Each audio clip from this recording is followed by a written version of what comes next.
مخاطبین از رسانه پشت ماجرای فیلم استاندار سابق یادتونه یعنی تیم زنه میگه که منم دالشونی رو آقای گلزار جابجا کرد. مخاطبین از رسانه پشت پرده، سلام، بنده امین فردین. خوشحالم که به همراه تیمم بار دیگه با یک برنامه پشت پرده دیگه با شما هستیم. امروز قصد داریم که راجع به پشت پرده های پنهان، عجیب و غریب و پشم‌ریزون اپلیکیشن بکش نه، اپلیکیشن همسریابی همدم با شما صحبت بکنیم که یه خبر اومد بیرون که مسئولان خدوم و زحمتکش ایرانی مشکل جوانان رو حل کردن که مشکل ازدواج داشتن و اپلیکیشن همدم رو راه اندازی کردن. نمایی از این سامانه که برای همسرگزینی جوانان طراحی شده، دستمریزادی به طراحان آن در مؤسسه تبیان و سازمان تبلیغات اسلامی گفت و افزود امروز مشکلات زیادی بر سر راه ازدواج جوانان هست که مهمترینش مسئله اقتصادی است که باید رفع شود، اما این بخشی از زندگی است و مهمتر از همه توجه به الگوی تربیت و تشکیل درست بنیان خانواده است. همدم حاصل تلاش گروهی از جوانان در مجموعه همسرگزینی تبیان است که با هدف انتخاب آگاهانه، ازدواج پایدار و نهایتاً تسهیل همسرگزینی درست راه اندازی شده و قابلیت نصب بر روی تلفن‌های همراه را دارد. تو این اپلیکیشن همدم شما میتونید برید مشخصاتتون رو وارد بکنید، کیس و داف مورد نظر خودتون رو برای ازدواج نه چیز دیگه ای انتخاب بکنید و ببرید خونه بخت.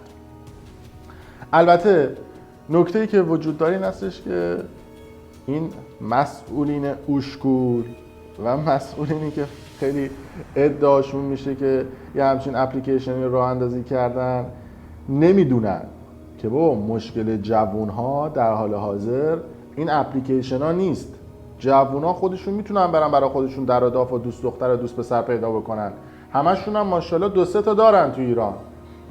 مشکل جوانای امروزی فقر، بیکاری، اشتغال، نمیدونم حل نیازهای اولیه زندگیشونه.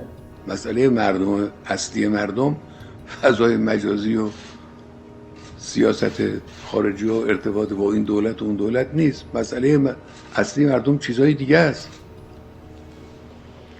مسئله اصلی مردم بیکاری جوان هاست. مسئله اصلی مردم معیشت طبقات ضعیف جامعه است. مسئله اصلی مردم مافیای وارداتی است که کمر تولید داخلی رو میشکنه. مسئله اصلی مردم سیاست‌های غلطی است که فلان جوان مبتکر را که میتوانه کار انجام بده مایوس میکنه. میشنویم، بنده گزارش‌های متعددی دارم، یک شخصی یا یک جمعی با انگیزه وارد میشن، یک کار مهمی رو شروع میکنن، یک تولیدی رو انجام میدن، بعد به جای اینکه این تولید تشویق بشه، خریداری بشه محصول، یهو میبینیم که در واردات باز شد، مشابه این تولید وارد شد. بیچاره میکنن اینا مسائل اصلی مردم اینهاست. کسانی باید بیان با اینا مقابله کنن. ولی مسئولین فکر میکنن که مشکل جوونا پیدا نکردن کیس مناسب واسه ازدواجه. ببین اونا چقدر اشکولن. البته حقم میدم به مسئولینا، چون مسئولین وقتی میان یه سری میکشن توی این فضای مجازی، وقتی میان اینستاگرام جوونای ایرانی رو میبینن، کلاب هاوسشون رو میبینن، فیسبوک رو میرن میبینن، میگن واو چه جوونای لاکچری داریم، همه ماشاءالله دکتر و مهندس و مدل و از این دست شغل ها دارن و هیچ کسی بیکار نیست. همه زندگی های لاکچری، ماشین های شاسی بلند، نمیدونم کیف و کفش لاکچری، البته بیشترش فیکه و همه ماشاءالله شرایط خوبی دارن. میگن که ای بابا چقدر ما خوب مدیریت کردیم. پس این جوونا ازدواج نمیکنن، کیس رو پیدا نمیکنن. میان یک اپلیکیشن بکش راه اندازی میکنیم، قشنگ میکشیم برای طرف، میاریم کیس مناسب رو و اومدن اپلیکیشن همدم رو راه اندازی کردن. در صورتی که قربونتون برم اکثر این چیزا فیکه، واسه مخ زدن و واسه ترتیب دادن و بردن خونه خالیه، نه چیز دیگه ای. شما مشکل فقر و بیکاری و این دست موضوعات رو حل کن. جوونا برای شما دوتا میرن میگن تو اسلام 4 تا مجاز 4 تاش هم براتون میگیرن. فکر کنید مشکل پیدا کردن کیسه نه قربونت برم. بعد از اون طرف اپلیکیشن همدم توسط دوستانی که در سایت تبیان کار میکنن راه اندازی شد و بودجهش رو از طریق سازمان تبلیغات اسلامی تونستن یه لابی بزنن از دولت بگیرن. ناقابل 361 میلیارد تومان کردن تو پاچه‌شون تا دسته که این اپلیکیشن رو راه اندازی بکنن. البته فکر کنم یه مقدار خیلی زیادی کردن تو پاچه‌تون که این اپلیکیشن همدم رو شما پیاده سازی بکنید، چرا که اگر خواستید حالا ما ناقابل با 150 200 میلیون تومان براتون این اپلیکیشن رو راه میندازیم با کیفیت توپ 200 میلیون تومان. حالا چون دیگه گفتیم شما پول مفید، ما هم گفتیم حالا 200 250 150 لوش دیگه هر چقدر تیغمون ببره بهتون میگیم آماده براتون میکنیم. 361 میلیارد تومان کجا؟ مشخصه این پشت پرده یه پولای خورده شده. فکر می‌کنم مشکل نه هستش که مثلا برن این کیس پیدا کنن مثلا برای جوونا، نه قربونتون برم، با این 361 میلیارد تومان درست کنم، با این 361 میلیارد تومان اوشکولا برید کارخونه بزنید، برید چند تا اشتغال ایجاد بکنید، جوونا برن سر کارمون خودشون میتونن برن ازدواج بکنن. بعد مدیر این پروژه هم خیلی قشنگ بلده ماسمالی بکنه، مثل چی بگم آخونده میرن بالا منبر خوشگل مشکل حرف میزنن. ولی گفته که ما توی کشور 700 تا سایت همسریابی داشتیم، پس این نشون میده که تقاضا برای پیدا کردن همسر در ایران زیاد.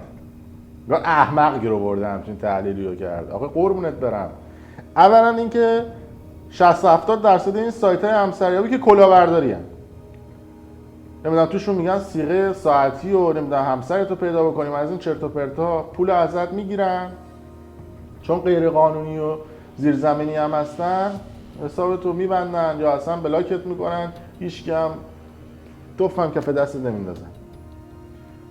بخوام بری شکایت بکنی اولین نفر خودت مقصری، خودت مجرمی، بنابراین شکایت نمیکنن، من پولتو میخورن. پس 60-70% این سایت‌ها کلاهبردارن.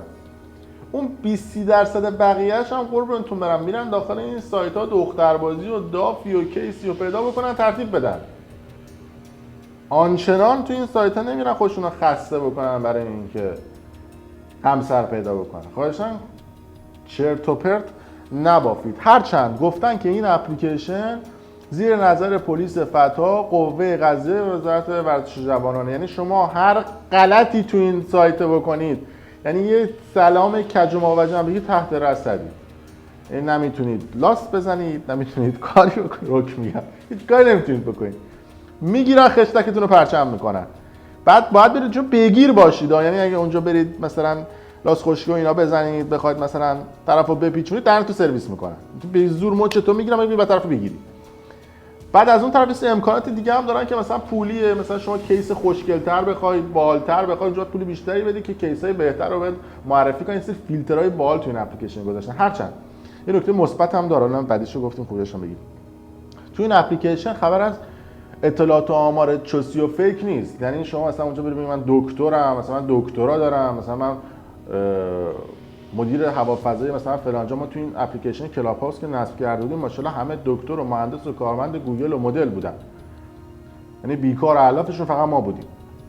تو این اپلیکیشن دیگه از این خبرا نیست. همونجا کد ملیتون رو میزنید، قشنگ میره سرچ میکنه توی وزارت علوم، تو وزارت اطلاعات، جای مختلف در میاره رزومتون رو، ببینه سوء پیشینه دارید ندارید، معتادید، مدرک دارید ندارید، قشنگ میگه. مشاوره هم میده و همه کارم میکنه. دمشون هم گرم، خیلی کار باحالی بود.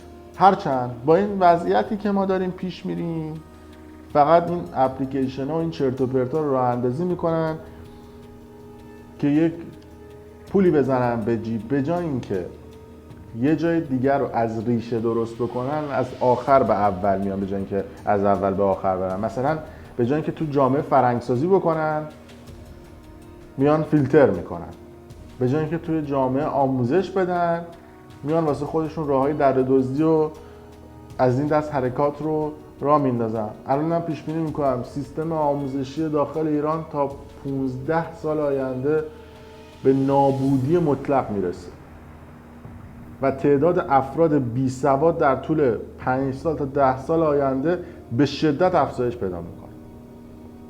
به خاطر اینکه این کرونا اومد سیستم‌های دانشگاه، شد آزمون‌های آنلاین، شد نمیدونم آزمون‌های غیر حضوری. دیگه آنچنان ما دانشجویی که بره درس بخونه تحویل جامعه نمیدیم. هرچند درساتون هم چرت و پرتا، نمیدونم سیستم نمیدونم الگوریتم بیل و کلنگ مثلا چه ربطی داره مثلا به رشته آبیاری گیاهان دریایی که مثلا رشته همچین چیزایی درس میده. ولی من الان که توی این مرحله هم هستم من هنوز نفهمیدم الگوریتم مثلا لگاریتم به چه دردم میخوره، مثلا سینوس و کوسینوس و تانجان و کوتانجان کجا به دردم میخوره. سیستم آموزشی دارم که کلا گل بگیرن درش. اما با این سیستمی که شما راه انداختید یه مش بی سواد تحویل جامعه میدید، آزمون‌ها همه میرن تقلب میکنن، مثلا میرن استاد میگیرن، کارهای مختلف میکنن.